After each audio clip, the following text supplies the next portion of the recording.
In order to make decisions about treatment, patients need to know certain pieces of information. For women with breast cancer, there are vital, non-negotiable facts to be discussed before making a choice about the surgical treatment of breast cancer. But did you know that surgeons who treat women with breast cancer may omit essential facts about their surgical treatment when discussing therapeutic options? Isn't that shocking?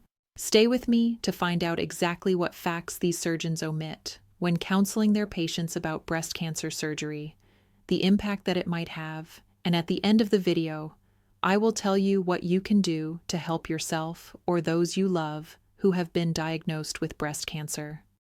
As you know, women with early breast cancer have the option of breast conservation treatment or mastectomy. Breast conservation treatment involves surgery to completely remove the cancer while preserving the uninvolved part of the breast. Surgery is combined with radiotherapy, usually after the operation, but in certain instances, it may be administered intraoperatively. Mastectomy is the total removal of the breast. Those of you who have viewed some of my videos may already know that in 1991, the National Institute of Health released this consensus report stating that breast conservation treatment was the preferred modality of treatment because it provided survival rates equivalent to those of total mastectomy while preserving the breast. That concept, however, began to shift with more studies being conducted about the survival outcomes of breast cancer. In 2007, it was reported that Western Australian breast cancer patients treated with breast-conserving surgery have improved survival outcomes over those treated with mastectomy. This 2016 study by a team of doctors in the Netherlands also demonstrated that breast-conserving surgery plus radiotherapy showed improved 10-year overall and relative survival compared with mastectomy in early breast cancer.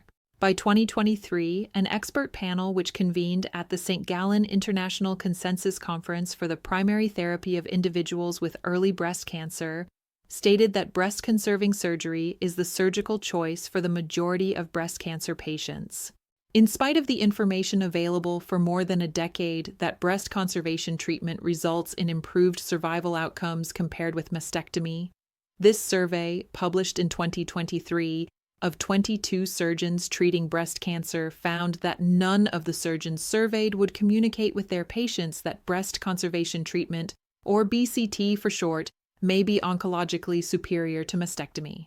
We saw earlier that there was evidence from studies conducted in various parts of the world that breast conservation treatment resulted in better survival outcomes. Have things changed since?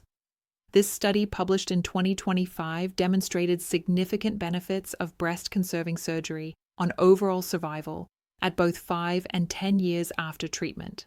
Furthermore, at the 2025 edition of the St. Gallen International Breast Cancer Consensus Statement on Individualizing Therapy for Patients with Early Breast Cancer, the expert panelists, while supporting patient choice, believe that patients should be advised that breast-conserving surgery and radiation therapy is usually the best treatment option with comparable or superior cancer control results, less morbidity, fewer complications, and favorable patient-reported outcomes.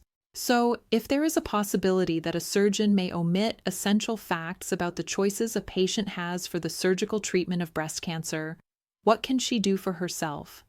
As Gigi said in her story, a patient can be her own advocate. Seek a second opinion for eligibility of breast conservation. Personally, I have treated dozens of women who were offered mastectomy initially, but underwent successful breast conservation with me. Back to the survey previously referred to, we know that most of the surgeons included in the study were of the opinion that breast conservation treatment was oncologically equivalent to mastectomy.